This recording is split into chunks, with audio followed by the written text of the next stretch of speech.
Imagen es percepción. Bienvenidos a un episodio más de Detrás del Espejo.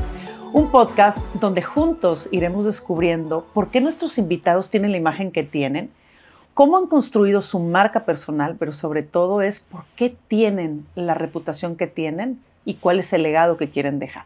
El día de hoy se encuentra con nosotros Verónica Elizondo. Vero, ¿cómo estás? Bienvenida. Muy bien, gracias. Muchas gracias por la invitación. Al contrario, me encanta que estés aquí en este episodio de este podcast Detrás del Espejo, porque quienes te conocen a Verónica, una mujer que ha navegado por el ambiente de la iniciativa privada, una mujer emprendedora, una mujer exitosa, una mujer casada, con hijos. Pero quienes no te conocemos, queremos descubrirte. Tú y yo tenemos mucha gente en común, sin embargo, tú y yo no nos conocemos. Y cuando me dicen Verónica Elizondo, dije sí. O sea, no hay manera o sea, sí es un sí y feliz y encantada porque conozco a tu familia, no tengo el gusto de conocerte a ti, pero hoy te quiero conocer. Gracias. Como si estuviéramos en el aeropuerto y nos caímos bien y nos empezamos a autodescubrir quiénes somos. Sin títulos, sin adornos, iniciando con una pregunta que es, ¿tú crees que la imagen que generas en los demás es correcta? Ay, Dios, qué difícil pregunta. Mira, yo creo que la imagen que generamos en los demás es un reflejo de lo que sentimos nosotros hacia adentro, ¿no? Entonces, todo el tiempo estamos proyectando.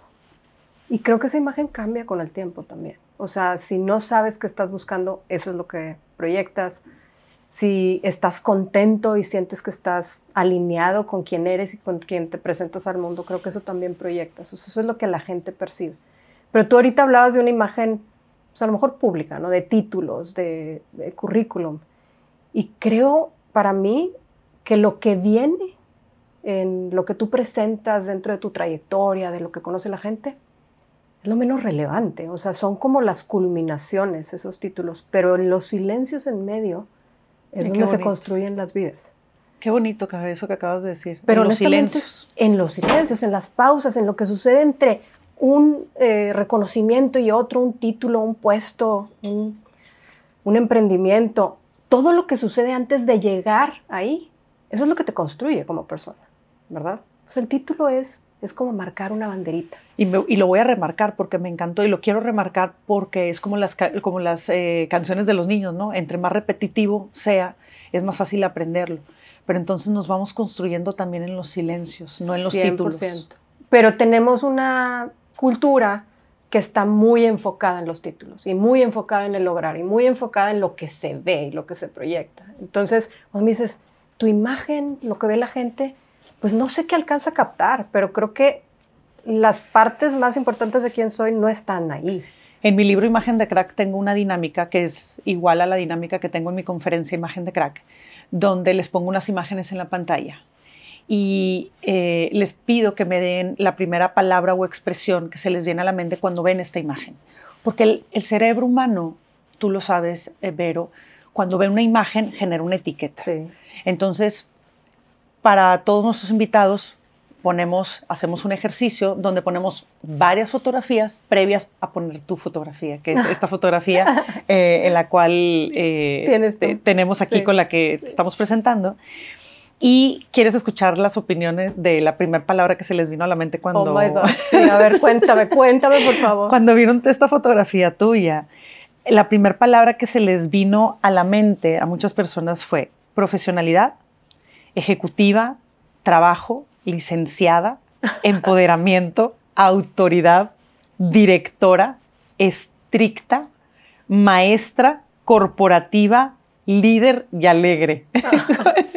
¿Cuál de todas estas te llama tanto la atención? Bueno, yo creo que una imagen, pues otra vez, yo creo que lo que nosotros proyectamos es una imagen de lo que sentimos. Entonces, ciertamente en mi expresión en esa foto alcanzan a percibir algo, pero también trae una historia cuando nosotros contestamos al ver una imagen de nosotros. Claro, claro, sí, va colada nuestra historia. Exacto, te dice más, el feedback de las personas te dice mucho de ellos y menos de ti.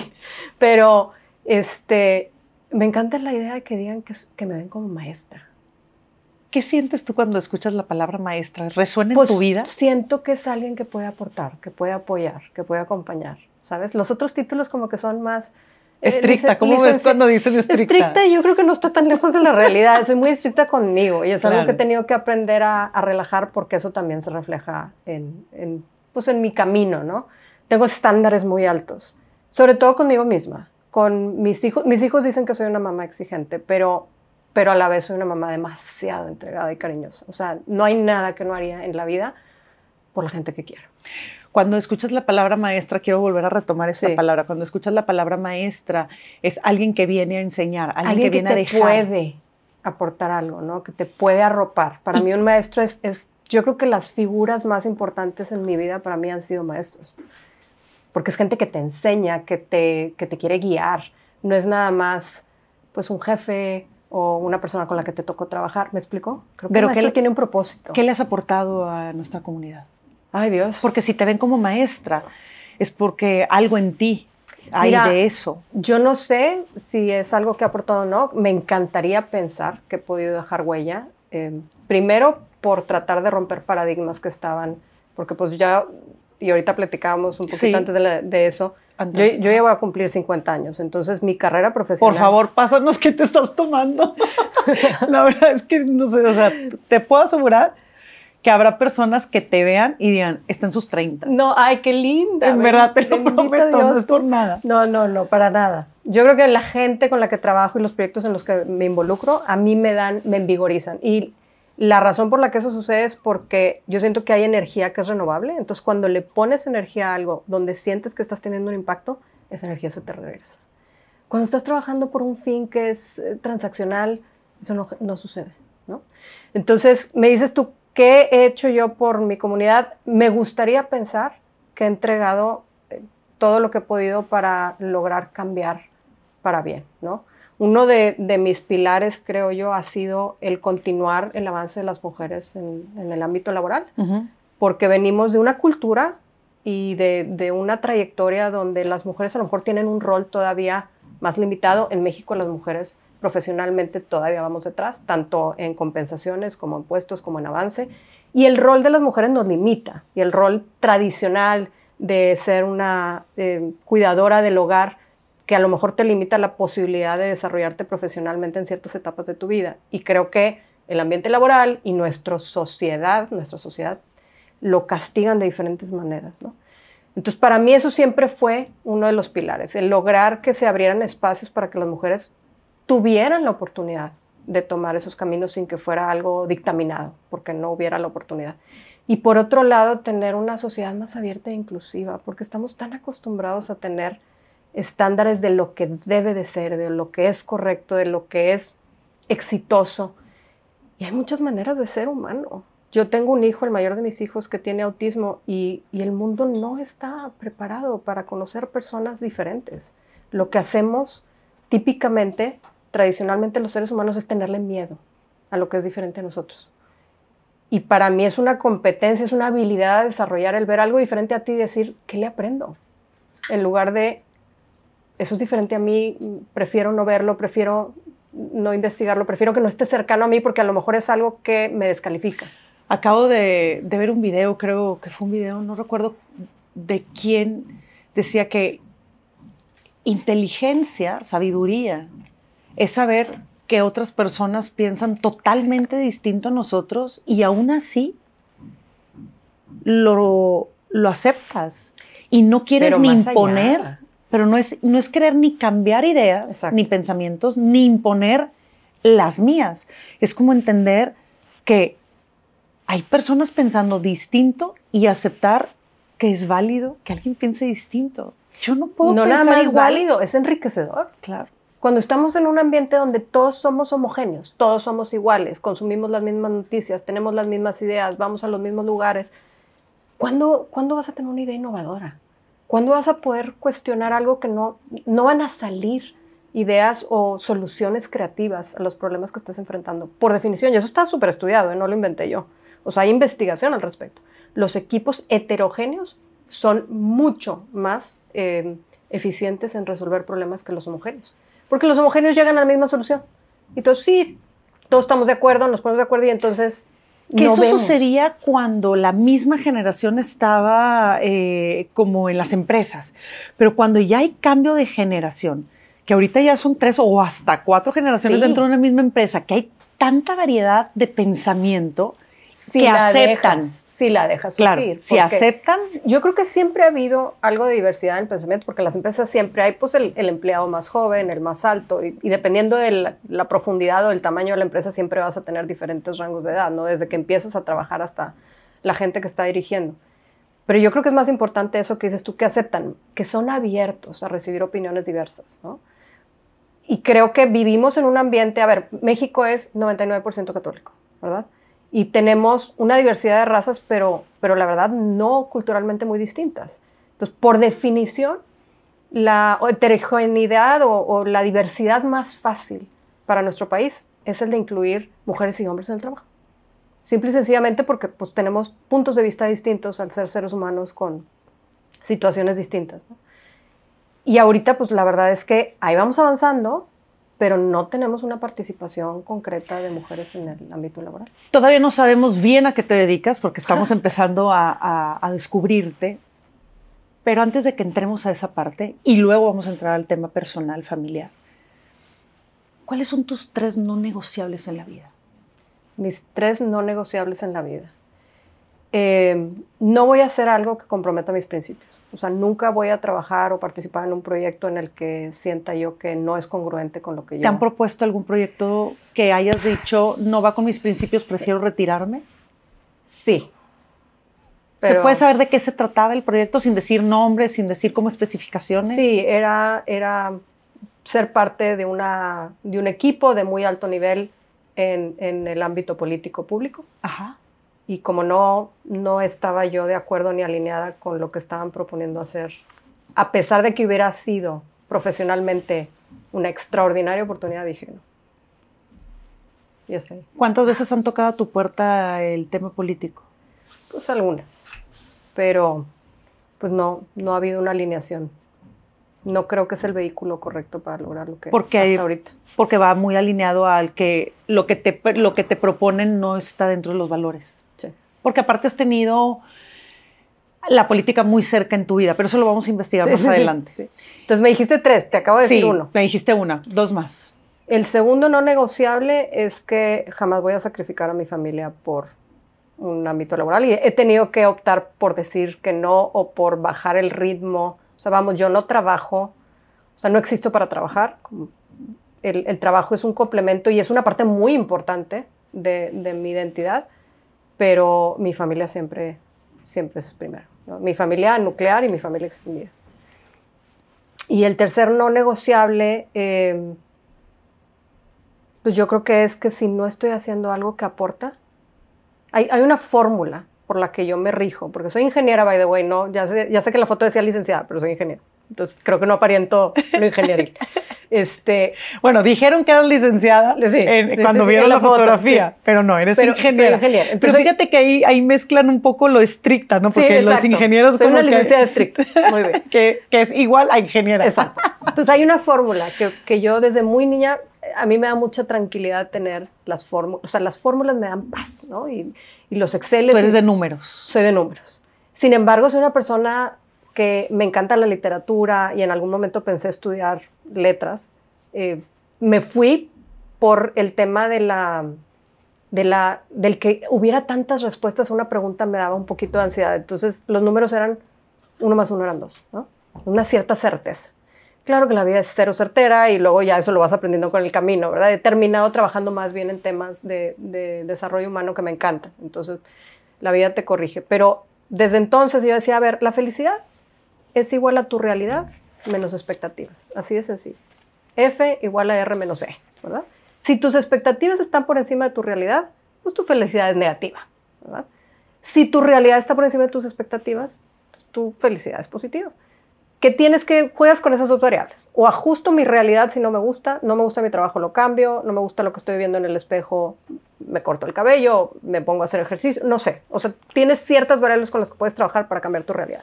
Si eso no es posible, entonces cambia tu percepción y ajusta tus expectativas. ¿Qué es para ti? Y creo que el positivismo es una herramienta muy fuerte de ser agradecido de todo lo que tienes en la vida. Pero con el paso del tiempo me di cuenta que la realidad se multiplica por otra variable que yo no me había dado cuenta. Y esa es la variable de propósito. Entonces, tu realidad puede crecer inmensamente, independientemente de qué estés haciendo, si tú le encuentras propósito a lo que haces. Y puedes tener una realidad espectacular, ganar millones de pesos y tener una vida que para todas luces parece ser extraordinaria. Y lo que haces tiene cero propósito, esa realidad se vuelve cero. Está multiplicada. ¿Cómo diste con esa fórmula? Porque sí me pongo a pensar te digo, me gusta mucho entender las cosas de una manera que sea sencilla. Y me di cuenta en el camino, oye, pues o cambio expectativas, cambio realidades. Y luego cuando hacía cosas que podían ser insignificantes en el tema laboral, pero que veía yo el impacto, conectar con alguien, saber que lograste hacer una diferencia en la vida de alguien y te llena el corazón y te llena de energía, digo, es que esta es la clave. La clave es alinear a hacer cosas que realmente tengan propósito y generar esa energía renovable. ¿Cuál es tu propósito? Ay, mi propósito es dejar un mundo tantitito mejor de lo que me encontré y poder lograr tocar la mayor cantidad de vidas que pueda. ¿Quién te dijo esa frase? Ay, mi papá. Mi papá, yo creo que me preguntaste cuáles eran mis 3 no negociables. Yo a mis hijos les digo, tengo 2 reglas para ustedes. Sean la mejor versión de ustedes que puedan ser. Cualquiera que esa sea, ya sea porque si tú eres de 7 y eso es lo que te da en la escuela, perfecto, que sé el mejor 7 del planeta, ¿verdad? Tu mejor versión siempre para el mundo. Y 2, hay que entregar. Entonces, a la vida, la frase de mi papá específicamente es que cada privilegio conlleva una responsabilidad. Entonces, cada cosa que tú recibes en la vida es para que tú regreses. Yo creo que hay que dejar un mejor mundo del que encontramos. Y eso no quiere decir que vayas a hacer un descubrimiento o volverte famoso. Hay muchas maneras de cambiar el mundo todos los días con pequeñas acciones, desde cada interacción que tienes tú en el mundo, en tu vida diaria, ¿verdad? Nos queda claro que el tema de la imagen es, para ti, es yo genero una percepción que tiene que ver con tu historia, ¿no? Eso es como más o menos lo que tú... Yo creo que generas una imagen que la gente lee en ti, que es lo un que reflejo, tú sientes. que Exacto, es un reflejo final del día. ¿Cómo te construyes todos los días, Vero? ¿Qué decisiones tomas que, como si fueras tú un producto del mercado en el que tú dices, este es mi producto, nunca va a ir al lado de este otro producto? O sea, por ejemplo, si soy una bolsa de pan, de una concha, ¿no? De un pan, nunca va a ir al lado de una cerveza, pero sí puede ir al lado de un vino tinto. O sea, ¿cuáles son las decisiones para ir construyendo tu marca? Porque tú estuviste casi 14 años trabajando en Alfa, de los cuales 2 de ellos estuviste 12 años, y de los cuales también estuviste 2 años en Sigma Alimentos, algo así. Es que de los 14, Alfa es un grupo corporativo, Ajá, sí, Sigma claro, es una de las empresas. En Sigma estuve 12 años de los 14. Fueron 12 en Sigma y 12 en el corporativo. Final del día estuviste en la iniciativa privada durante muchos años, que todos los días tienes que estar tomando decisiones para crecer, pero sobre todo para mantener una imagen ejecutiva, una imagen que te permite seguir en la jugada. ¿Qué decisiones? Trata de llevarnos a la Verónica que estaba en Alfa, que estaba en Sigma. ¿Cuáles son esas decisiones diarias que tienes que tomar para siempre mantenerte como una mujer respetada en un ambiente tan lleno de hombres y tan dirigido por hombres? Mira, yo creo que, fueron 14 años. La Verónica que entró a esa empresa y la Verónica que salió son 2 Verónicas distintas. Yo creo que crecemos todos los días, no somos estáticos, ¿verdad? Entonces, y aprendí muchísimas cosas de mi carrera y de mí y del mundo. Si no estás creciendo en lo que estás haciendo, pues yo creo que esa es una bandera roja, ¿no? Si ya no sientes que estás creciendo. Hablando de crecer, hablas tanto económicamente como de puestos, como de cuando tomas una decisión y todo el mundo dice, wow, la decisión que tomaste o lo que propusiste. ¿Cómo lo mides? Mira, yo creo que... Porque se puede medir con el dinero. Es un sentimiento, sí. Y yo creo que el dinero no es la medida más Pero hay Bueno, gente que sí lo mide así. Tú lo Vero, ¿cómo entiendo. lo mediste? ¿Cómo supiste que estabas creciendo dentro de esta empresa? Mira, la verdad es que siempre sentía que estaba haciendo algo que estaba moviendo la aguja. O sea, y la verdad no estuve en un puesto más de 3 años, nunca. O sea, para mí, más de 3 años haciendo lo mismo siempre me terminaba dando un poquito de ansiedad, pero soy una persona muy inquieta, ¿no? ¿Qué reglas tenía yo?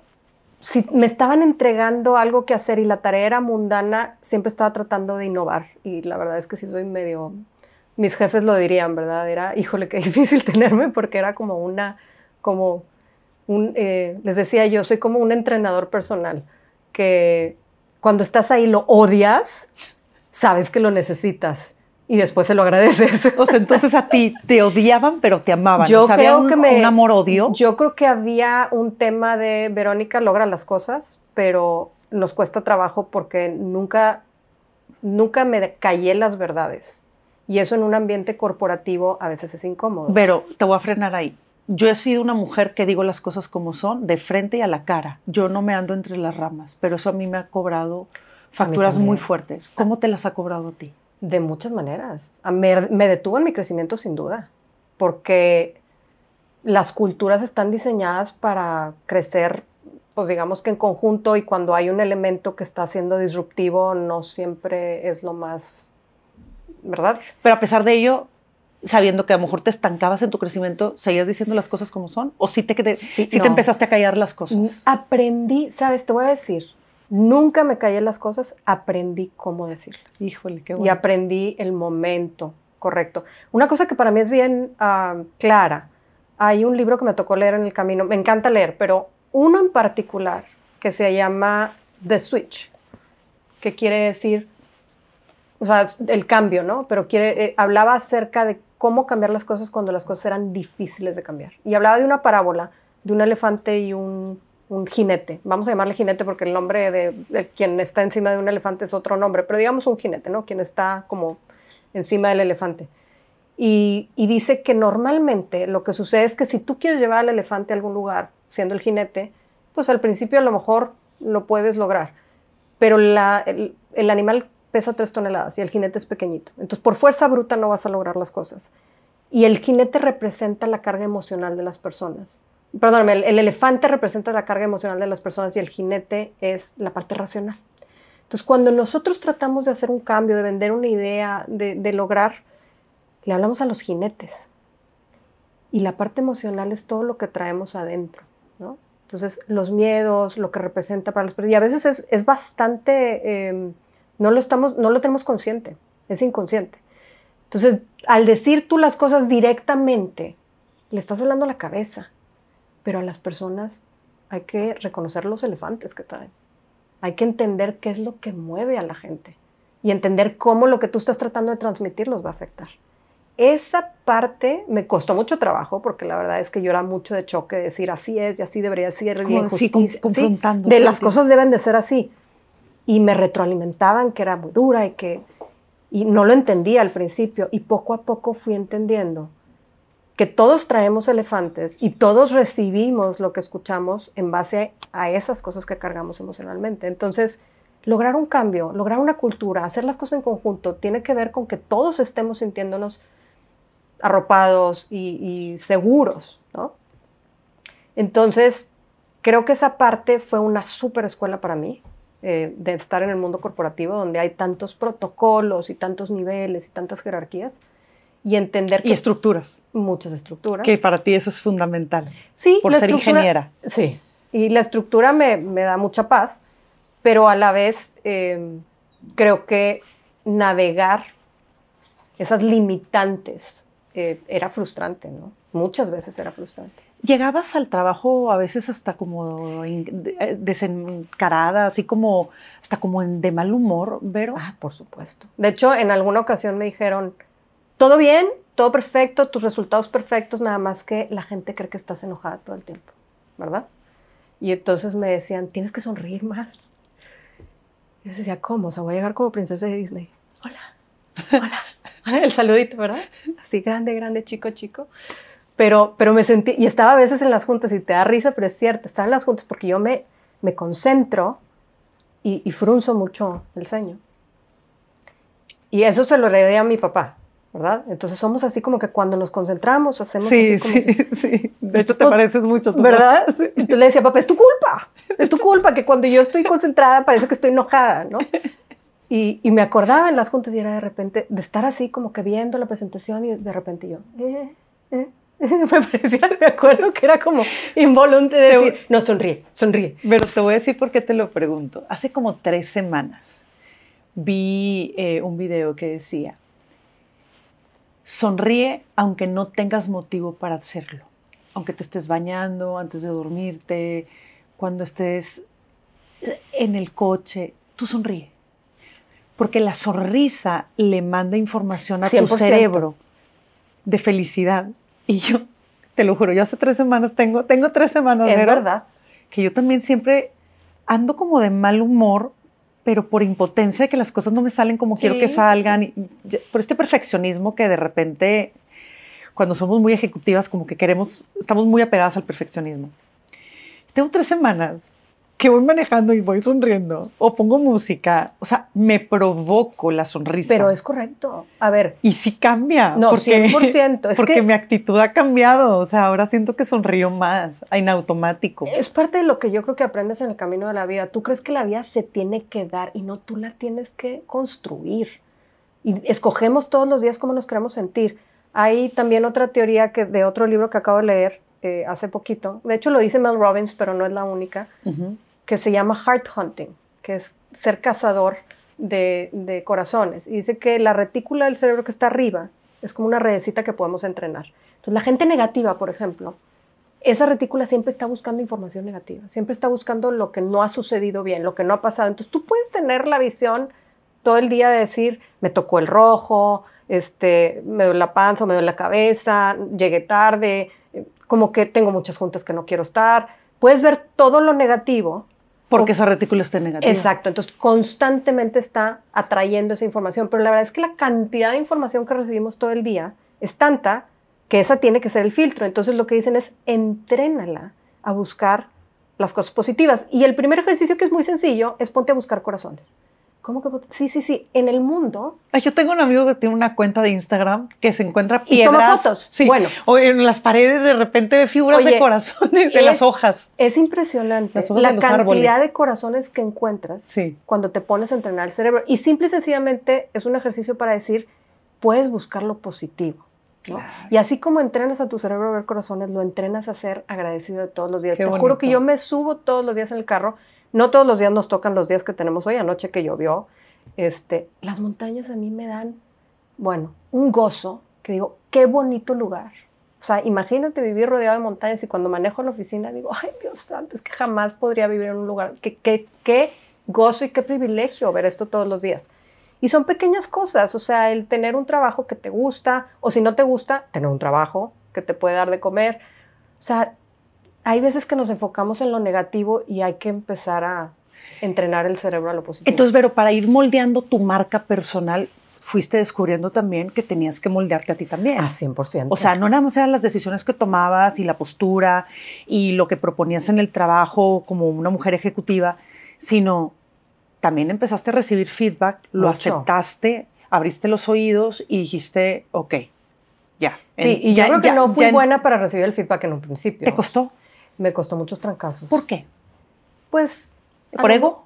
Yo creo que sí. Yo creo pues que sí, ¿no? Al final del día es el ego, ¿no? Sí. El que, ¿cómo? Pero si yo todo lo he hecho bien. Aparte, te voy a decir una cosa. Yo estaba peleando contra el sistema. Entonces, como que era, a ver, el sistema es, ya sabes, tradicional y yo estaba peleando. Y de hecho ese era mi propósito y para eso me contrataron en uno de mis puestos. Era, queremos más mujeres en la empresa, queremos que las mujeres se queden, queremos más mujeres ejecutivas, queremos cambiar la cultura. Entonces, como que mi ímpetu era de cambio, ¿no?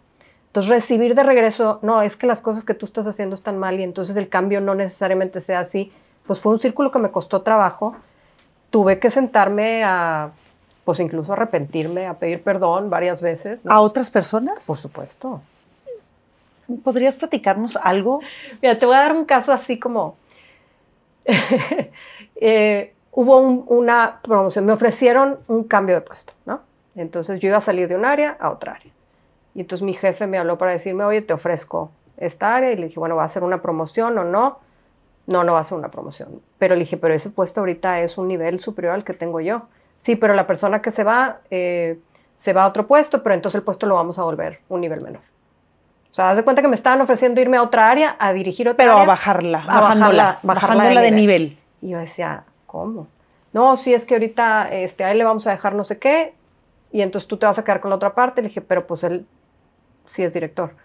Sí, pero pues él ya es director, ya no le vamos a quitar. Total, después de consultarlo con diferentes mentores, me dijeron, vete a esa, te hace sentido que en tu carrera que des un cambio, porque estaba yo en áreas de recursos humanos, me estaban ofreciendo una posición en planeación estratégica. Y bueno, suceden las cosas. Aceptas. Acepto. El día que sale el comunicado, imagínate que lo que hacen es que publican todos los movimientos. A va a ir a tal puesto, y B va a ir a tal puesto, y C va a ir a tal puesto. Y era una cadenita, porque había alguien que venía de regreso de Estados Unidos y se iba a quedar con mi puesto, y yo me iba a ese puesto, y ese puesto se iba a otro puesto, y eran como 4 o 5 movimientos. En todos los casos, la gente estaba creciendo, y en el mío, mi puesto se degradaba, ¿no? Entonces, cuando sale el comunicado y que lo leo en la pantalla, en el correo electrónico, me llenó un coraje. Aparte, siempre lo hacían viernes en la tarde. Claro, para que lo digirieras el fin de semana. Para que todo el mundo digiriera el fin de semana. Y así como a las 5 o 6 de la tarde de los viernes salían los comunicados. Y me acuerdo que lo vi y dije, y me habló alguien, más bien lo vio alguien y vino a mi oficina y me dijo, pero es porque eres mujer. Literal. Claro. Y me sentí como agraviada, enojada. Alimentó ese coraje, ¿no? Mucho. El comentario. Y le dije, le hablé, lo hice correctamente, le hablé a una amiga de la empresa y me dijo, ¿sabes qué? Vete a tu casa. Guárdate, vete a tu casa. No hagas nada. Vete, cuelga el teléfono y vete a tu casa. Y no me aguanté y no le hice caso. Entonces caminé a la oficina de mi jefe y le dije, ¿sabes qué? Así no. Y el cuate, pues él estaba en lo suyo y de repente entré casi así como que, con permiso, pues quiero decirte que así no. Y me voy. Y así fue, o sea, y renuncié. Pero el cuate así como que... ¿Esa fue tu salida? No, eso fue muchos años antes. Total, me fui y luego me caí en cuenta de que estaba haciendo... Un berrinche. Un berrinche, verdaderamente. Y dije, madre mía, ya la regué. Y pues le hablé a quien había sido mi jefe anteriormente y al director de recursos humanos que estaba manejando el movimiento y total. Pocas palabras, tuve que llegar a pedir perdón y a decir mea culpa, perdón, etcétera, ¿no? Pero ese tipo de cosas pues te van simbrando, te van enseñando a manejar emociones, a tener un poco más de templanza. Y yo me acuerdo que le hablaba a mi papá porque había cosas que sentía yo que no tenían sentido y había muchas cosas que no necesariamente, como en todas las empresas, no estaban donde tenían que estar. Y le decía, es que no puedo con este sentimiento de necesidad de cambiar las cosas. Le dije, ¿cuándo se me va a quitar? Porque me lleno así como de rabia. Y supongo que es algo que él sentía parecido al tratar de cambiar un país y estar involucrado en los órganos que intentan hacerlo. Y me decía mi papá, mira, mijita, las personas nacemos con mucha energía y muy poquita sensatez. Y si a medida que vamos caminando en la vida, la energía se va bajando y la sensatez va subiendo. Me dice, por ahí de los 45, como que se cruzan las curvas. Le dije, no, a mí se me hace que esto no va a funcionar conmigo porque esta curva nada más no está bajando, ¿verdad? Era como mucha energía de necesitar hacer que las cosas fueran justas. Pero ese berrinche, vamos a ponerle nombre, sí. Ese berrinche que hiciste, ¿cómo crees que te haya posicionado ante los demás?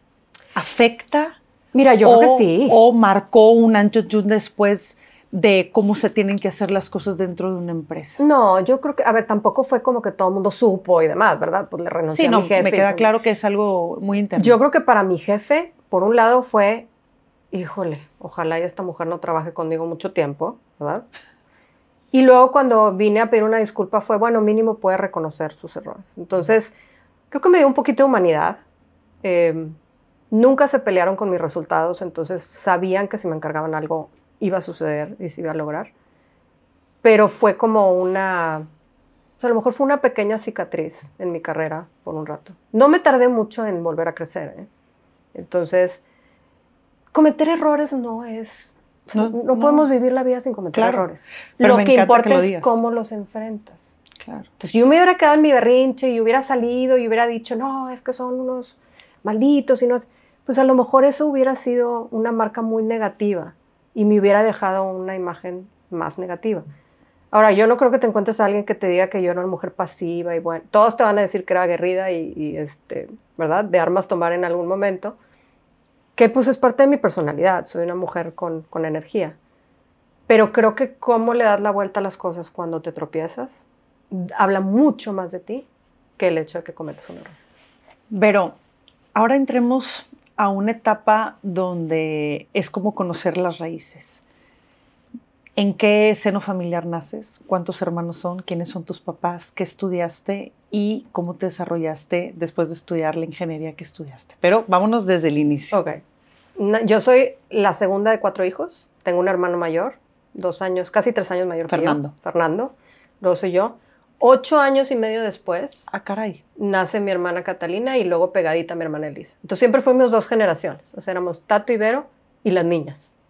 Las niñas las traíamos de juguetes, mi hermano y yo, ¿verdad? Eran como las bebitas. 8 años y medio después de ti. Sí, así es. Una como gran que diferencia. Ya estábamos nosotros y mi mamá puso mucho, ella cuenta que le puso mucho gorro a mi papá porque mi papá decía, pues tenemos un niño y una niña, ¿verdad? Y luego se ríe porque cuando les dice, teníamos la familia perfecta y luego llegó Catachita y mi hermana Catalina así como que, papá, tipo, si estoy aquí, porque estás diciendo.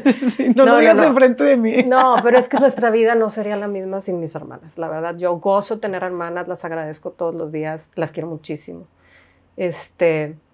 Y bueno, somos nosotros 4. Mi mamá es producto de su generación, pero aún así, una mujer que empezaba, mi abuela y mi mamá me formaron mucho. Mi abuela a sus 16 años era piloto, estudió la preparatoria en Estados Unidos. Mi abuela. Piloto de aviación. Sí.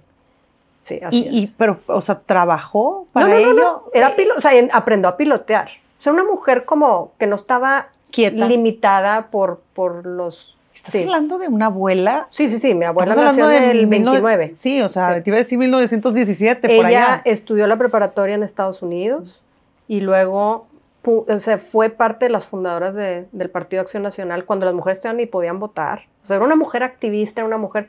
Tuvo 13 hijos, 13, 2 maridos. El primero se le murió cuando su hijo mayor tenía 40 años de nacido. O sea, que el único hijo de mi tío mayor... Benjamín es hijo de su primer esposo, que enviudó, y luego se casó con mi abuelo y tuvo otros 12 hijos.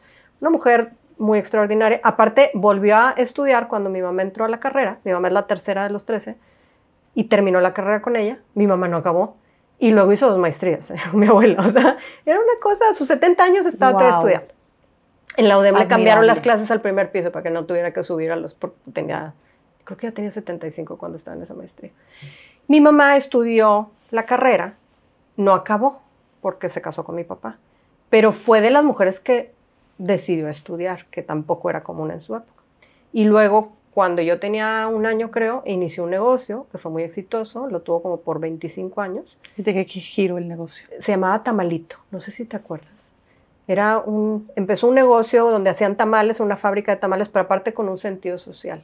Ella volvió socia a la señora que tenía la receta y que manejaba la fábrica. Y ese emprendimiento pues le dio carrera y vida a 10 familias. Wow, qué bonito. O sea, los hijos de ellos fueron personas que se sí, pudieron estas graduar. docenas que se vendían. Y luego los empezaron a vender en todos los supermercados de la ciudad, tanto Soriana como H-E-B. O sea, fueron los pioneros cuando el del inicio tamal congelado. Sí, o sea, los tamales solamente los conseguías en cierta época del año. Claro. Y tenía esos retos, ¿verdad? Que era un producto que era estacional. Entonces, pues manejar la producción y manejar la rentabilidad y fue muy exitosa. Y cuando mi hijo mayor, Fernando, tenía 1 año, ella regresó a estudiar para terminar su carrera. Entonces, ¿Tu mamá? Mi mamá. Qué increíble. Sí. Entonces, pues realmente, pues la verdad es que ya traía esa como energía de mujeres que están buscando salirse un poquito de el patrón. Y así fue como crecí. Yo crecí y mi ídolo, mi cosa más enorme en la vida siempre creciendo era mi hermano. Mi hermano era mi héroe, ¿no? Entonces, pues él andaba en bici y él cazaba lagartijas y él se iba de cacería y pues yo me les pegaba. Entonces yo era un niño, yo era un tomboy, ¿verdad? Y mi pobre madre lloraba porque ella quería vestidos y moños y no se le dieron. Entonces crecí siendo como una niña muy diferente. No era una niña típica, no me gustaban las muñecas, etc. Y en el camino me di cuenta que el rol, o sea, yo no me sentía diferente. Yo decía, pues yo hago todo lo que hace mi hermano. Pero cuando voy creciendo en la adolescencia, de repente empezaron a salir los límites, ¿no? Las mujeres no pueden salir, las mujeres no se pueden subir en el carro con los niños, las mujeres, y como crecimos pegados. ¿Te costó trabajo? Muchísimo. Ahí separarte de esa... Sí, dije, a ver, espérame tantito, ¿cómo? Y eran discusiones larguísimas en mi casa porque pues mis papás, por protegerme, por guiarme, por todas las condiciones de mujer, y para mí, cuando me empecé a dar con pared, de, las mujeres no hacen y no hacen, y yo decía, ¿cómo? ¿De qué me están hablando? Exacto. Sí, siempre lo he hecho. Exacto, yo no veía esos límites que se me empezaron a imponer. Entonces, de ahí nació mi necesidad de decir, ¿qué tengo que hacer para tener opciones? ¿Qué tengo que hacer para poder tomar decisiones, para no sentirme limitada por lo que se puede y no se puede hacer por mi condición de ser mujer? Pero un padre que tiene un negocio estable, que les ha dado estabilidad económica, emocional, un día llega, sienta a toda su familia, a sus hijos y les dice, me voy a dedicar a la función pública. ¿Qué le preguntaste? ¿Cuál fue la primera pregunta que le haces? ¿Y quién es tu papá? Mi papá es Fernando Elizondo. Para quien no los conoce en tu auditorio, pues es un hombre que estuvo en la vida pública por más de 20 años. Empezó su carrera pública a sus 48, 49 años. O sea, la edad que tengo yo ahorita, yo voy a cumplir 50, por invitación de Fernando Canales Clarión, que en ese momento fue elegido como el primer gobernador del Partido Acción Nacional en México. Es como el gobernador de los empresarios de Nuevo León. Exacto, fue un empresario que en conjunto con otros empresarios dijeron, basta, hasta aquí, nos queremos involucrar para asegurarnos de que nuestro país esté gobernado con democracia y con limpieza. Y con una visión estratégica, exacto. Claro. Entonces ganó, después de muchos intentos del Partido Acción Nacional que venía peleando, y armó un equipo de gente muy capaz. Y entonces a mi papá lo invitó a ser tesorero. Entonces mi papá llega con nosotros y nos dice, pues voy a ser tesorero.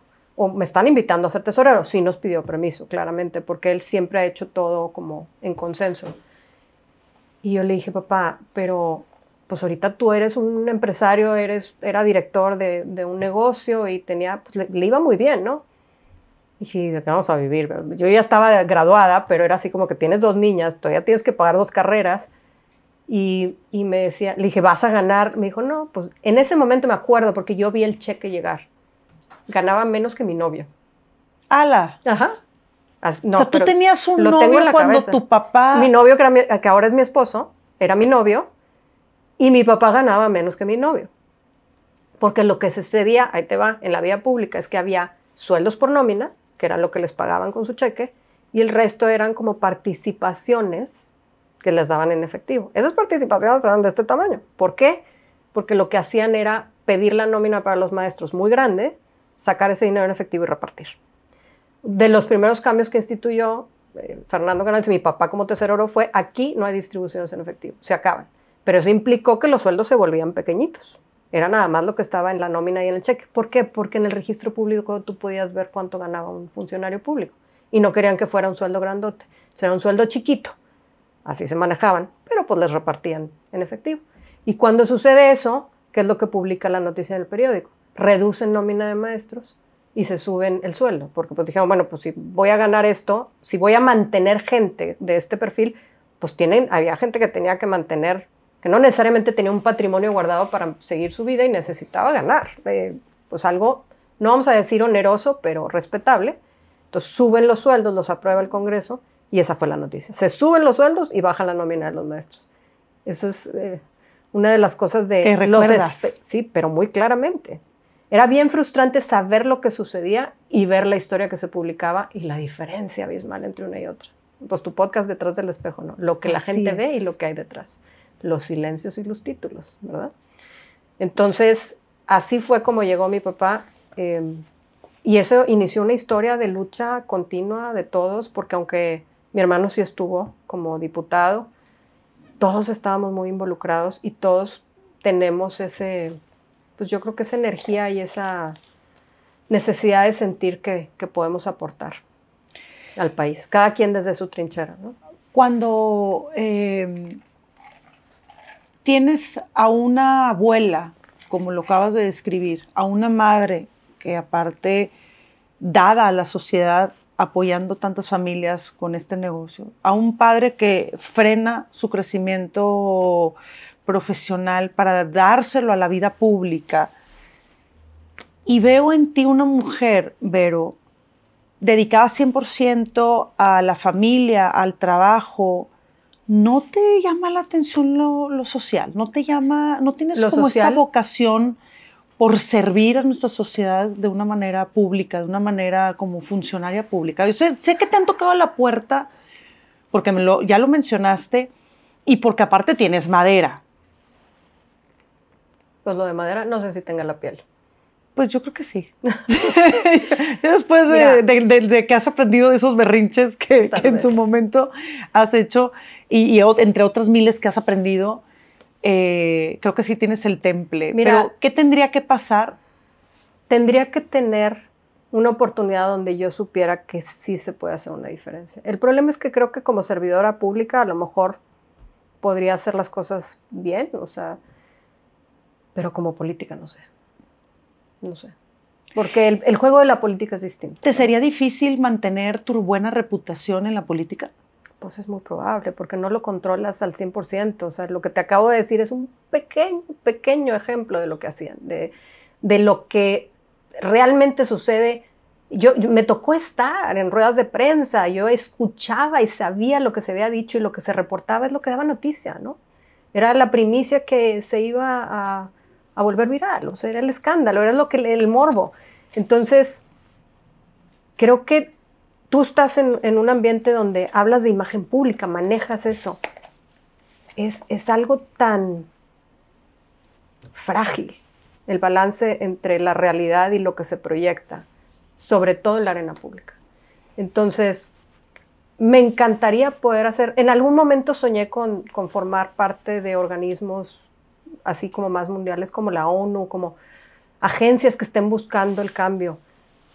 Desgraciadamente la política ahorita en el estado que está, lo único que hace es desincentivar a la gente que verdaderamente tiene el propósito de hacer el bien, de cambiar, de participar, porque es un costo altísimo por un impacto casi invisible, ¿no?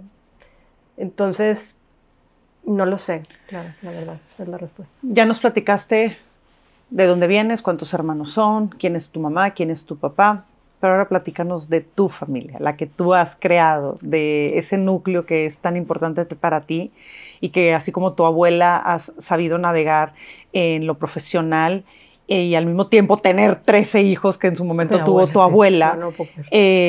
¿Tú cuántos hijos tienes? Y la vida te pone un reto que pareciera que es como si tuvieras 13 hijos. No tantos, pero no, mira, yo tengo 3 hijos, todos son extraordinarios. Hablando de perspectivas y de lo que decían que veían de mi foto, para mí son mis maestros. Yo creo que lo que más agradezco en la vida es la oportunidad de ser mamá. Yo no quería ser mamá. Yo crecí sintiendo que mi calidad de mujer y más tarde si me volvía madre iba a ser una limitante muy fuerte y me daba mucho miedo. ¿Tú le dijiste a tu novio que ahora es tu esposo, no voy a querer tener familia? Y fue de nuestras primeras conversaciones donde me dijo, ¿sabes qué? Te lo respeto, te admiro tu drive, nada más que si tú no quieres hijos, no es conmigo. ¿Te lo dijo antes de casarse? Claro, antes de casarnos. Y me acuerdo perfecto de esa plática porque fue como que un full stop. Yo sí quiero ser papá, yo sí quiero una familia, entonces no compartimos ese objetivo, no te voy a hacer cambiar de opinión, pero pues entonces es un hasta aquí. ¿Qué pasó? ¿Qué pasó después de que me hice por atrás? Le dije, ahorita todavía se lo reclamo, le digo, entonces tú querías, jajaja, nos reímos. Le dije, no, está bien, porque honestamente, claro, en ese momento yo lo que pensé fue, nadie me va a querer. Dije, no voy a encontrar un hombre que se quiera casar conmigo por mí y todos van a estar enamorados de la idea de tener una familia, sobre todo viviendo en este ambiente tan tradicional. Y la verdad, pues es mi marido de 25 años, es de las mejores decisiones que he tomado en mi vida. Yo creo que es la mejor decisión que he tomado en mi vida. Pero en ese momento fue un poco el miedo y le dije, a ver, ok, fine. No estoy segura de que quiera ser mamá. De lo que sí estoy segura es de que necesito yo tener mi vida profesional. No la puedo abandonar, es una parte de mí, es mi identidad y siento que me perdería. O sea, en otras palabras, negociaste con él de, Sí. podemos tener hijos, sin embargo, no me puedo quedar en la casa. necesito que no me puedo quedar en la casa consciente. porque me voy a perder. Y me dijo, no tengo ningún problema. Entonces, así seguimos. Ahora, fue un noviazgo muy corto. Nos conocimos ya al año y medio, estábamos casados. Me dio anillo a los 8 meses. Fueron pláticas muy express. Para cuando acordé ya estaba casada casi, ¿no? Y porque a mí me aceptaron la maestría en el extranjero. Y entonces, pero fíjate, las primeras, digamos, decisiones que él tomó o que él me regaló fue, porque yo como mujer sanpetrina, tradicional, le dije, no, bueno, pues es que él ya tenía una carrera, es 8 años mayor que yo, entonces él era ejecutivo en una empresa y era el sucesor del director general. Ganaba más que tu papá.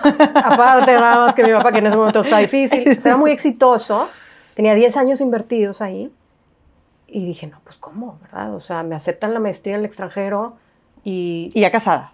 No, todavía no estábamos casados, estábamos comprometidos. Entonces le dije, ¿sabes qué? Pues me quedo, ¿verdad? O sea, hago una maestría aquí, local. Pues digo que no. Y me dijo, no hay manera, no hay manera. Me dijo, yo ya viví esa experiencia, él ya tenía una experiencia, o sea, él ya había estudiado una maestría en el extranjero. Dijo, esa experiencia no te vas a perder por mí. Entonces renuncio y nos vamos. ¿Qué? Renunció. Y se subió a un pedestal y hablando de imagen pública, no lo hemos logrado bajar de ahí. Es el santo. No, es un extraordinario. ¿Qué pasó con él? O sea, él decide renunciar a una empresa que le dio tanta estabilidad. Lo trataron de retener, porque te digo que era el sucesor del director general. Le dijeron, vas y vienes, te pagamos los vuelos. Y dijo, no, no voy a empezar mi vida de casado así. Entonces renunció. ¿Qué pasó después? ¿Qué pasó? Que no encontró trabajo. ¿A qué ciudad se van? Cuéntanos esa historia. Me fui a Stanford. Ok.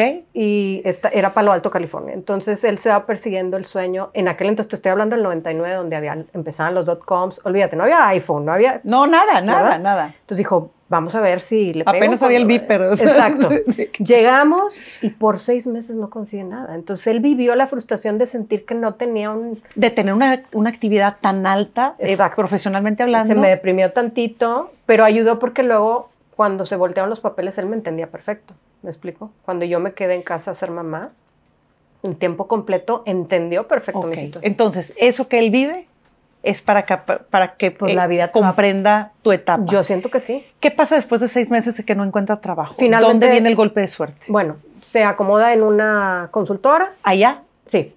Y esa consultora le da trabajo, pero esa consultora se cuenta que era para darle consultoría a las .coms. Me graduó en el 2021, justo que a lo mejor la audiencia, no sé si sean jóvenes o no, pero el 2021 fue el primero market crash de las .coms. Imagínate que había unas valuaciones espectaculares, todas valían muchísimo dinero, y en el 2021 se reventa la burbuja y empiezan a tronar como palomitas absolutamente todas y desaparecen del mercado, ¿no? Entonces se cae el mercado, horrible. La empresa de Fernando era de 500, porque me casé con un Fernando, by the way. Sí. Fernando tu papá, Fernando tu hermano, Fernando tu marido y Fernando tu hijo. O sea, y Fernando mi sobrino. El de Fernando su hermano. Exacto. O sea, no, increíble. Pero bueno, ni modo, no le cambiamos el nombre. Se llamaba Fernando y así venía. Ok. Tenían 500 personas y él fue de los últimos 11 empleados antes de que se declararan en bancarrota. Un mes antes de que me gradué yo de la maestría, ¿no? Punto adicional, me graduó yo de la maestría con 7 meses de embarazo de primer hijo. Porque yo decía, bueno, este hombre quiere tener hijos, yo quiero una vida laboral, pues vamos a sacar el pendientito del camino. Pues sí, me alcanza a graduar. En mi cabeza todo hacía sentido, ¿verdad? Claro. Debe haber una como ecuación de Excel. Claro que por supuesto que nada que ver. Estaba cero preparada para ser mamá. Emocionalmente no tenía ni idea lo que iba. O sea, 1000 veces me hubiera regresado a hacer 3 maestrías. Estaba más difícil ser mamá, la verdad. Entonces nace Fernando, a mí me da una depresión postparto fuerte, batalló mucho los primeros 3 años de Fernando, era un niño que después lo supimos, tenía muchos de los rasgos en ese momento no lo sabíamos, tiene autismo, entonces no percibía él, haz de cuenta que no te podía comunicar y no se daba cuenta cuando se estaba enfermando, para cuando se enfermaba era muy tarde, se ponía muy grave, lo tuvimos hospitalizado, fueron 3 años y medio sin tregua, ¿no? Entonces yo le dije a Fernando, ¿sabes qué? Es que ya comprobé mi teoría de que eso de ser mamá no funciona, no es lo mío, no es mi competencia. Y me dijo, me vio sufrir tanto que me dijo, ¿sabes qué? Tienes razón, nos quedamos con uno. Hasta ahí. Y después, pues en el ámbito familiar, las tías, les digo las tías a todas las vocecitas que te hablan, ¿no? Te dicen, pero ¿cómo? Un hijo solo, dale un hermano, no lo dejes solo. Y la verdad es que yo disfruto tanto a mi familia, a mis hermanos, que dije, sí es cierto. Entonces nace mi hija. Que por cierto, aquí yo seguía haciendo trabajos, trabajaba en consultoría por proyectos, o sea, cosas que me dejaran estar la mitad del día con mi hijo, pero realmente profesionalmente no estaba creciendo nada. Entonces nace mi hija, me desespero de andar picoteando y digo, bueno, si voy a estar 10 años en mi casa, porque no me atrevo a regresar a una compañía y a tocar la puerta y a irme todo el día, no me daba el corazón para dejarlos, entonces pues me voy a poner a estudiar. Y entonces entré a la Facultad de Medicina. Sí. No, Sí. es broma. No, no es broma. Habías estudiado Y había estudiado ingeniería y una maestría en maestría. administración y luego tenía 2 hijos y luego, cuando Vero tenía 10 meses, entré a la Facultad de Medicina. ¿Vero es la más chiquita? Sí. No, es la de medio. En la en medio. Sí, Mateo vino a Mateo cambiar es el el plan. niño. Sí, el chiquito. O sea, Medicina, Verónica. Sí, gozosa, no sabes cómo. ¿Cuántos semestres? 2. O sea, no acabé 1 año, pero me tocó ir a una misión de cirugía plástica a Oaxaca. Feliz. Me adentré mucho, sí, me tocó operar iba yo de intérprete, así como para ayudarles porque eran doctores de Estados Unidos y yo iba a ser como la traductora.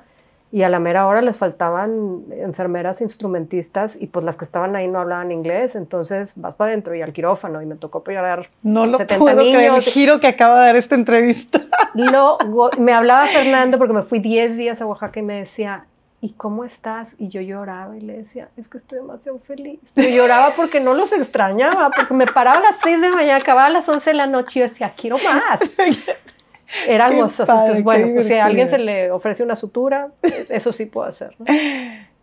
Y en el camino me topo con la oportunidad. Por una junta de la Escuela de Negocios de Stanford, nos tocó una junta con Dionisio Garza Medina, que en su momento era director general de Alfa. Y en la conversación, ya me la vinieron a platicar a mí como leyenda urbana, entonces le digo, no, yo fui la que dijo eso y así fue. Al final de la conversación, porque le estábamos presentando un fondo de becas de la universidad, del club de exalumnos de Monterrey, nos dice, bueno, ¿y ustedes en qué año se graduaron? ¿Y qué han hecho desde entonces? ¿No? Y empieza por el otro lado de la mesa, gracias a Dios, porque me dio tiempo de pensar, aunque no sirvió de mucho. Y eran puros compañeros hombres y yo. Y todos eran directores de algo o habían generado algo y tenían así como trayectorias muy impresionantes. Y yo dije, ¿qué le voy a decir a este hombre? Que yo estoy en mi casa, que no he hecho nada, que tengo... O sea, ¿cómo le digo? En ese ambiente... ¿Cómo a las mujeres nos genera tanto conflicto? Cuando no tiene nada de malo. Nos minimizamos, claro. Exacto. Nos minimizamos y tú dices, caray, soy estoy haciendo un chorro de cosas, ¿verdad? Claro. Pero en ese ambiente parecía poco. Entonces yo decía... ¿Cuánto duró tu maestría en Stanford? 2 años. Ok. Entonces le digo, yo me gradué en el 2001, era diciembre del 2005. Le dije, y estoy en mi casa, así se la aventé, estoy en mi casa cuidando 2 hijos porque nadie me contrata. Pero ya hablamos de que soy medio directa, ¿verdad? Entonces, pues imagínate que se hizo así como que para atrás y dijo, bueno, pero sí sabes que fui yo el que quitó la regla de que en Alfa las mujeres casadas no podían trabajar, porque eso existía. Eso existía cuando yo me gradué. Y aparte firmabas tu carta de renuncia cuando entrabas, y etcétera, ¿no? Y le dije, sí, ingeniero, nada más que estar casada y tener hijos son 2 escenarios distintos. Yo necesito flexibilidad en mi horario. No necesito no trabajar, necesito que no me tengan aquí de 8 a 6 físicamente para poder, ¿verdad? O sea, yo entrego mi trabajo, nada más... Tú dame mis una objetivos, sí. exacto. ¿Cuáles son los objetivos? Exactamente. ¿Cuáles son las tareas que no... Mídeme no por tiempo, sino por objetivo. Claro. Y como que salió un chiste, nos reímos y disipamos ahí la tensión y y al día siguiente me llamaron, ¿verdad? Y bueno, me entrevistaron. Yo siento que en un principio, de hecho, lo confirmo, me dieron un espacio así como porque decía, bueno, pues esta niña se graduó de Stanford, alguna neurona debe de tener por ahí perdida, denle algo, ¿no? O sea, como para quedar bien. Entonces empecé yo como un experimento en Alfa. Me dijeron, pues acompaña a estos consultores que están haciendo un proyecto de recursos humanos, ¿no? Y me decían, ¿te gusta? Y yo, sí, claro, por supuesto, lo que siempre había querido en la vida, recursos humanos. Claro, bueno, ¿verdad? O sea... Yo creo que es la clase que menos atención puse. Lo que quería hacer es no estar en tu casa. Yo lo que quería claro, era una oportunidad de crecer profesionalmente otra vez. Y entonces entré y me aventaron así como que, bueno, y no tenía ni puesto, era como un contratista. Me inventé, porque llegué con mi jefe después de un tiempo y le dije, oye, Al poquito tiempo estaba trabajando con BCG, Boston Consulting. A todos los conocía, porque la mayoría eran graduados de Stanford. Y empezamos a hacer este proyecto donde estábamos normalizando las políticas de reclutamiento, de sucesión, de compensación, de todo el grupo. Les dije, oigan, estos manualitos van a quedar chidos, pero se van a quedar todos en el escritorio. Necesitamos un sistema. Entonces me di a la tarea de investigar, total hice una comparativa, fui presente al proyecto y a los 4 o 5 meses ya tenía un proyecto de $1,5 millones autorizado. Entonces pues ahí empezó mi carrera, ¿no? Dentro del corporativo de Alfa. Y bueno, al rato me inventé un puesto porque mi jefe me dijo, ponte el puesto que tú quieras. Y luego me posicioné de una oficina que no me habían dado, que me dijeron, bueno, pero si llega un ejecutivo te la vamos a quitar. Sí, sí, sí. Y al día siguiente yo ya había puesto cuadro, planta, todo. Y así fue. Y pues 14 años más tarde renuncié estando ya como directora global de planeación estratégica del grupo Sigma. ¿Cuándo te enteras que tu hijo mayor tiene autismo? Cuando él tiene, bueno, a ver, yo sabía que había algo, lo llevamos a muchísimas evaluaciones desde los 5, Estamos 6 hablando años. de la época en la que el autismo no es lo que es hoy. Exacto. Donde no había la información que se tiene hoy. Te voy a decir, no había la información y había mucho miedo. Decir autismo para un papá es un diagnóstico que aterra. Porque sienten que sus hijos no van a tener una vida, van a vivir encerrados en un cuarto, no se van a poder comunicar. Es un diagnóstico muy aterrador. Entonces, pocos doctores se atreven a dar el diagnóstico, o se atrevían. Ahorita creo que se ha vuelto un poquito menos así. Entonces, como a los 6, 7 años empezamos con pruebas, tuvo todas las terapias del planeta. Es más, yo creo que no, lo evaluamos desde los 3 años. Pensábamos que no oía, pensábamos que era sordo, no respondía, no podía, no, y luego no hablaba. Entonces le hicimos todo tipo de terapias potenciales evocados y no dábamos. Y me dieron 20,000 diagnósticos, ¿no? Que si retraso de desarrollo, que si procesamiento auditivo. Y la pobre criatura, lo que pasa es que, decía mi papá, es que este niño tiene los outputs descompuestos. O sea, él pensaba y tenía pero no te podía comunicar, no podía. Y eso es difícil, ¿no? Y estuvo bien hasta que, de hecho, del colegio americano, cuando iba a entrar, me dijeron, él no va a poder. O sea, no sabían que tenía, pero vieron en sus análisis, en sus pruebas, y dijeron, este niño no va a poder y no va a poder. Y bueno, porque casi no soy necia, logré que lo aceptaran condicionado, porque dije, no, le estás dando una condena a un niño que tiene 3 años. ¿Por qué decides tú qué va a poder o qué no va a poder hacer? O sea, ¿por qué desde ahorita? Porque me dijeron, va a necesitar una educación especial, él no puede con una escuela normal. No, pues ese niño se graduó 15 años después de esa escuela. Con la misma generación. Con la misma generación. Cuando, antes de empezar esta entrevista, me hablabas de que por fin sabes qué es lo que tiene tu hijo, pero los amiguitos no lo sabían. Cuéntame un poco de esto. Mira, como a los 11, 12 años, yo leía y me documentaba porque no terminaba de estar en paz, porque lo veía. No te cuadraba. No me cuadraba. Tú todavía no tenías el diagnóstico de tu hijo. No, y como es un niño muy brillante, o sea, se las ingenió para seguir pudiendo. Era un niño como raro, como no te contestaba a veces, no te seguía, se perdía en las instrucciones, etc. Luego supe, yo hasta más grande, hasta más grande de él, que batallaba para leer, pero se encontraba maneras para poder descifrar lo que tenía que hacer. Entonces, llegó un momento donde vi le dije a mi marido, yo le decía, este niño tiene algo, me decía, y todo el mundo me decía, no, estás exagerando, pues es rarito porque es elizondo, así decíamos, es rarito porque es elizondo, sí, es cuadradito, es elizondo, muy bien.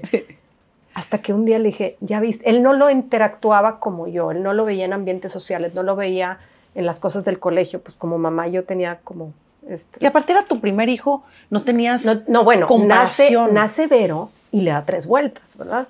Vero habló antes que él y le traducía. O sea, cuando él quería hablar y no podía... ¿Y entre ellos se comunicaban bien? Sí, cuando estaban más chicos sí. Ahorita son personalidades muy distintas, pero Vero le podía traducir porque se desesperaba. Entonces yo le decía, déjalo hablar, dale espacio a tu hermano, ¿no? Entonces, realmente los hermanos le han servido muchísimo, sobre todo su hermano menor. Como a los 11 años le digo yo a Fernando, este niño tiene autismo, y me dice, después de leer, le hablo a una de las doctoras que lo había visto y le dije, ¿tienes un examen que le puedas hacer? para ver si tiene autismo? Y me dijo, sí. Dije, por favor, por caridad de Dios, hazlo. Entonces lo llevan a él y lo evalúan. Son diferentes intervenciones durante una semana y a los papás nos hacen un cuestionario. Te preguntan cosas de la actividad de los niños. Y donde le empecé a contestar, empecé a llorar.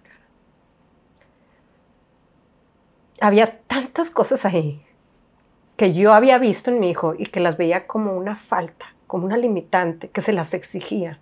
Desde poderse abrochar las cintas, desde olvidarse de muchas cosas. Pero llorabas también por felicidad, ¿no? Mira, de saber que ya por fin le habías dado como un título. En ese momento no me lo habían dado, pero sentí que había sido muy dura con él. Y sentí ese espacio que él necesitaba, que yo no se lo había podido dar, porque hasta ese entonces que tuve el diagnóstico en mi mano, mi propósito era protegerlo, pero mi propósito de protegerlo era a través de arreglarlo. De decir, ¿cómo le hago para que sea normal? Para que no lo rechacen, para que no vaya a tener una vida donde viva en el límite, o sea, en las afueras, ¿no? Y una vez que tienes ese diagnóstico, yo que hablo mucho con papás que tienen que tienen un hijo o varios con autismo, les digo, despídete de todas tus preconcepciones de lo que es un niño feliz y exitoso. Olvídate, entiérralas. Y cuando te dan un diagnóstico, hay un duelo, porque lo que tú te imaginabas no va a ser.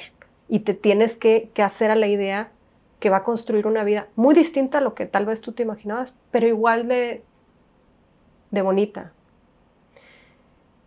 Eso cuesta trabajo. Y cuesta trabajo existir en un mundo que no está hecho para eso y que de hecho, como hablábamos al principio, prefiere el rechazo que el aprendizaje, ¿no? El decir, híjole, esto no me combina, entonces me parece incómodo, mejor no lo incluyo.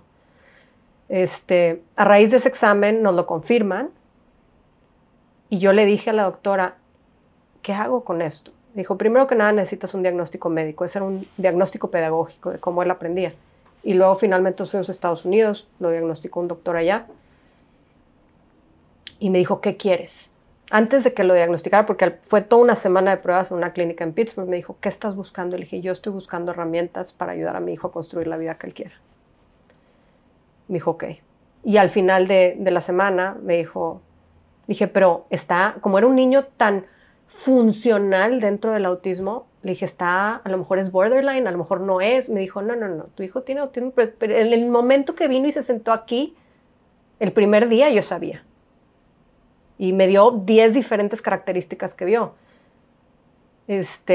Y me dio una recomendación para llegar con la escuela, para que nos ayudara a trabajar con él. Y pues cambió mi enfoque de decir, bueno, vamos a celebrar todo lo que tiene que es único y extraordinario en lugar de tratar de meterlo en una cajita para que quepa en la sociedad que le tocó vivir. Cuéntanos del video, Vero. En tercero de secundaria, ya sus maestros conocían su diagnóstico, ya había habido modificaciones en su currículum. No en su currículum, pero en la manera, por ejemplo, tomaba exámenes, lo dejaban teclear porque él tiene una limitante de motricidad fina, entonces escribir en papel le costaba más trabajo procesar, entonces lo dejaban teclear las cosas, lo dejaban traer audífonos, diferentes cositas que hicieron que le ayudaron a él a avanzar. Podía escuchar los libros en lugar de leerlos. Una de sus maestras de una clase que se llama Character Ed, o sea, de valores, dice, bueno, ¿y por qué no? Porque aunque él ya tenía un avance y le empezó a ir muy bien en clases, pues él ya era un niño aislado. No tenía amigos, no se sentaba con nadie, no hablaba con nadie, no trabajaba en equipo, le permitían trabajar solo. Pues era un entecito ahí que flotaba, ¿verdad? No estaba integrado. Entonces, ella al ver esto me dijo, ¿por qué no te presto mi clase? Y que él, que él presente a la clase su condición, que él diga, yo tengo autismo y esto es lo que es vivir con autismo. Y le dije, mira, pues déjame lo platico con él, porque pues es su decisión. Me dice que sí, y me dice, sí, yo creo que un poco por darme un poquito justo a mí. Él sintió que era algo que a lo mejor iba a estar bien y decidió hacer un video. Después de eso, se vinieron las cosas muy rápido. A mí me dolía la panza de pensar que lo fueran a ridiculizar porque había sufrido de mucho bullying. Y pues en ese momento ya las cosas estaban como que pues ya no se burlaban de él, no lo incluían, pero ya no era un tema. Y él decidió hacer este video y la primera vez que yo lo vi fue en su clase. Llegué temprano, me senté a mero atrás y lo que hizo esta maestra es que les dijo, hay un compañero de ustedes que ha estado batallando para ser entendido y les quiere contar su historia, ¿no? Y muy inteligente ella, una clase antes, les puso una película de Temple Grandin, que es una doctora con autismo. Entonces los chavos estaban como sensibilizados. Y antes de poner el video empezaron a hablar de, ¿y qué creen ustedes que sea vivir con autismo? Y, sin saber que Fernando iba a decir esto. Entonces cuando ponen el video, Fernando no pone, él es su voz, pero pone imágenes y música. Entonces no sabes quién está hablando. Y él empieza el video, tenía una voz bastante más robótica que ahorita, es una característica de lo que... Entonces él empieza hablando diciendo, esta es la historia de un chico que tuvo que superar obstáculos que otros no podían ver. Y ese chico soy yo. Digo, lo hizo en inglés, porque pues todo lo hacían en inglés, ¿no? Y la verdad es que al final, él me había dicho, escribió el guión, me lo enseñó antes de hacer el video, y al final tiene una frase muy bonita, y me dice, mamá, esto yo lo quiero decir enfrente de la clase. Y le dije, ok, pero imprímelo, mi amor, y lo lees, porque te batallas mucho para hablar. O sea, él se trababa. Entonces le dije, llévatelo. Entonces yo veía que estaba él sentado en la clase y que le hacía así al papelito que había. O sea, y lo doblaba y lo desdoblaba y lo doblaba. Porque tú empieza el video y los chicos empezaban así como incómodos, como que decían, de pensar que alguien se estaba exponiendo de esa manera, porque cuenta todo lo que vivió. Entonces, como que como adolescentes era, ay, wow, qué incómodo que alguien esté contando su historia. O sea, lo tenemos aquí. O sea, exacto, pues decían, ¿quién es? ¿Quién es? Nosotros. Los veías tú, que se movían en las sillas así como que, oh my God, por un lado. Y entonces al final del video se acaba, se para Fernando al frente y les dice, por si no se dieron cuenta por la voz, el del video era yo. Y les dice, no hice esto para que me tuvieran lástima. Lo hice para que ustedes entendieran que aunque soy un poco diferente, soy realmente como todos ustedes. Y les dijo, espero que el conocer estas diferencias pueda tener un impacto en su perspectiva. Te lo estoy diciendo de memoria, no es exactamente así, pero fue muy poderoso. ¿Qué pasó después? Hicieron una sesión de preguntas y respuestas, los chavos muy abiertos.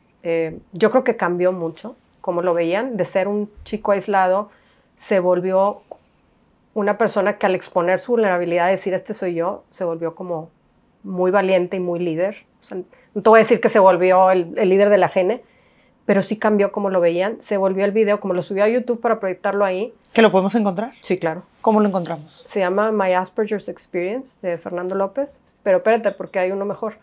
Entonces se empiezan a pasar a los salones y lo empiezan a invitar a otros salones a hablar. Y luego me empiezan a hablar de otros colegios. No, y luego lo invitan, las maestras le dicen, Fer, va a haber un TED Talk. Manda tu solicitud, tienes algo que decir. Entonces manda su solicitud, manda su video y lo aceptan. El único chavo, porque eran puros adultos y él, y hace un TED Talk. Pero imagínate que ese pues sí es hablado, ¿verdad? Él no lo iba a grabar. Tienes que pararte ahí y hablar en vivo. Y como él se batalla para... Entonces, pues escribe. Tenía, creo que 3 semanas o 4 semanas para hacerlo. Y cuando mi marido y yo le dijimos, a ver, ensaya, a ver, enséñanos qué vas a decir. Era pésimo, pero pésimo. Yo decía, madre mía, va a ir a atorarse y hacer el ridículo. Entonces, estuve a punto de bajarlo, de hablar y decir, pues mejor no lo incluyan.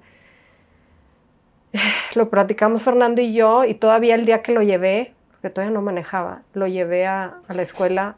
Yo me fui antes con él. Iba en el camino y yo le decía, ay, mijito. Le dije, a ver, otra vez, Big Blocks, a ver, las ideas, no tienes que grabártelo. Y se atoraba, y se atoraba. Y yo decía, oh, bueno, pues ni modo, ahí vamos, ¿no? Entonces, antes de entrar, ya le habían puesto el micrófono y todo, y pues ya es que se tienen que parar en el circulito. La persona de antes de él acaba, pero no dice gracias, y entonces como que se hace un silencio medio curioso, hasta que dice, pues ya, y pues le aplaude. Entonces le digo, mijito, no olvides decir gracias. Dijo, ok. Y lo dije, va a decir gracias y va a correr del escenario. Le dije, pero no te bajes del escenario luego. Ok. Y luego me dice, debo esperar 5 segundos, 7 segundos, o 9 segundos. Y ay, no. Dije, ya valió. Dije, no sé, improvisa. Y ya lo aventé. Y entonces, oye, se aventó un TED Talk. El de su vida, me imagino. Que salimos de ahí mi esposo y yo así de que, ¿y ese vato quién es? Y es transformado. Que también está en redes. Está en redes. Se llama Little Misunderstanding. Y es bien importante porque él habla de que él siente, fíjate, por eso te digo que es uno de mis maestros más grandes de vida, que no era un tema nada más de que no lo entendieran a él, sino que él tampoco sabía entender al mundo. Entonces era de dos vías. Es bien impresionante el mensaje que da. Y habla de que si encuentran a alguien como él, que sea su voz mientras ellos puedan desarrollar la suya, ¿verdad? A raíz de eso nos hablan de otros colegios, porque pues veían el TED Talk, entonces ponían el TED Talk y luego, ¡ay, el chavo el TED Talk! Como si fuera famoso, ¿no? Y mi hija, Vero, dice, mamá, yo tengo algo que decir. Dije, pues habla con tu hermano. Entonces, lo llevamos a un colegio el euroamericano. Entonces Fernando se para y dice, esta fue mi experiencia, etcétera. Y luego Vero se para y dice, pues quiero decirles que a mí me tocó que estuvieran agrediendo a mi hermano enfrente de mí. O sea, lo estaban acosando, buleando, porque eran unos niños de su generación. Y ella, por pena y por vergüenza, no hizo nada. Entonces llegó a la casa ese día y dijo, es que mamá, Fernando me avergonzó, es que Fer hizo esto. Y Fernando no se estaba dando cuenta que lo estaban. Y Fer le decía, no, Vero, no se estaban burlando, no, porque él era muy inocente. Y Verónica se sentía así como que le daba pena al hermano, ¿no? Entonces le dije, mijita, no estás entendiendo. Le dije, no estás entendiendo. Tu hermano va por encima de cualquier estatus social. Y entonces, ya sabes, como adolescente corrió y azotó la puerta y luego más tarde llegó llorando y me dijo, ya te entendí. Y ese día que fue a hablar, dijo, yo pensé que estaba enojada con mi hermano porque me había hecho pasar un ridículo. Y luego me di cuenta que estaba enojada conmigo porque no hice nada. Entonces, a raíz de eso, es que ya toda la historia, les llamaron de una asociación que tenía proyectos sociales para concursarlos. Y Vero le dijo, vamos a hacer un proyecto, Fer. Y entonces lo llevó y lo empaquetó, porque es muy buena para la comunicación. Y ganaron un premio y les dieron redes, medios. Los patrocinó Multimedios. Entonces grabaron 2 comerciales, hicieron una campaña y empezaron a dar conferencias en colegios. Ay, qué padre. Se aventaron más de 60 congresos, universidades, escuelas públicas. Entonces yo me dediqué a ayudarlos a coordinar y luego tuve que contratar a una agencia porque no me daba la vida. Se unió el tercer hermano, el más chiquito, Mateo, y él también contaba que para él, entre él y su hermano hay 5 años y medio. Decía, es que para mí Fer siempre fue Fer. Y cuando me dijeron que tenía autismo, yo dije, esto lo hace aún mejor, o sea. Entonces era como un ejercicio muy poderoso porque aparte hacían dinámicas y concientizaban muy padre.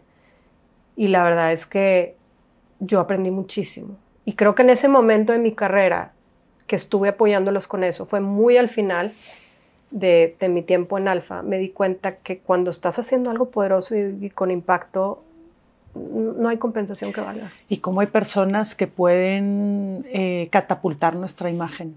O sea, cómo a lo mejor ese proceso de berrinche que tú viviste, sí, entre otras cosas que has vivido, porque esa es la que nos contaste, pero sé que hay múltiples que formaron tu inteligencia emocional, que formaron tu carácter, que formaron...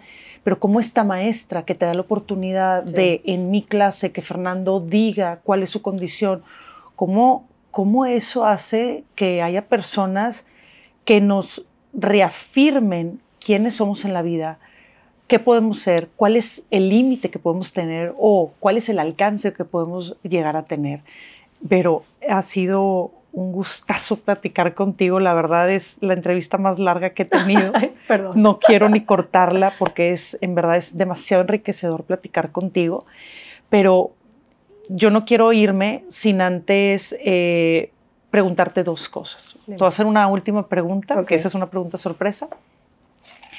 Y la otra es, ¿cuál es el legado que Verónica Elizondo Ortiz quiere dejar en su comunidad, sabiendo la abuela que tuvo, la mamá, el papá, el hermano, las hermanas, los hijos, el marido, la experiencia en la iniciativa privada? Eres una mujer que ha vivido muchas cosas, Vero. ¿Qué legado puedes dejarnos? Mira, yo no sé si estoy dejando un legado o no. Se me hace que la palabra me queda grande. Si estás aquí sentada es porque, créeme, hacemos una investigación profunda de personas que sabemos que están dejando algo bueno en nuestra comunidad. Mira, a mí lo que me daría mucha paz, porque nadie tenemos la vida garantizada, no sabemos cuánto dura, y con eso vivo todos los días pensando que quiero contribuir, es que las personas cuando yo me fuera pensaran que les aporté algo positivo, ¿no? Las personas con las que haya llegado a tener contacto y que logré mover la aguja, aunque sea tantito, en el tema de ser una sociedad más inclusiva, más abierta y que aprenda a crecer incluyendo en lugar de excluyendo. Pero me encanta porque dices inclusión tanto en la mujer en el tema del trabajo, en lo profesional, pero también en el caso de tu hijo. Es que es lo mismo. Es el mismo principio. Sin importar Yo cuál. creo que la vida por eso me regaló a Fernando. Porque es una historia de vida de aprender a entender. Yo tuve que aprender su visión, lo que él estaba viviendo y cómo esos mismos paralelos tienen todo que ver en esquemas de liderazgo, en cómo crecen las organizaciones. Es lo mismo. Es el principio de crecer en base a entender lo que es diferente a ti y de crecer incluyendo en lugar de excluyendo. Antes de la última pregunta final, dinos hoy qué haces, porque ya descubrimos quién eres, pero sabemos que hoy tienes un rol muy importante profesionalmente hablando. ¿Qué haces? ¿A qué te dedicas? Tengo muchas cachuchas, pero soy socia de una consultora que se llama Galera. Nos dedicamos a la consultoría de negocios. Tengo ya casi 5 años ahí y pues hacemos proyectos de toda índole. Tenemos proyectos en todo el continente. Realmente somos un grupo de 80, somos 6 socios. Y disfruto enormemente mi trabajo. A mí me gusta decir que la consultoría es como, va muy de la mano, es como psiquiatría de negocios, ¿no? Pero entonces el desarrollo de las personas, de los negocios, finalmente puedes hacer todas las estrategias que quieras, siempre se trata de las personas.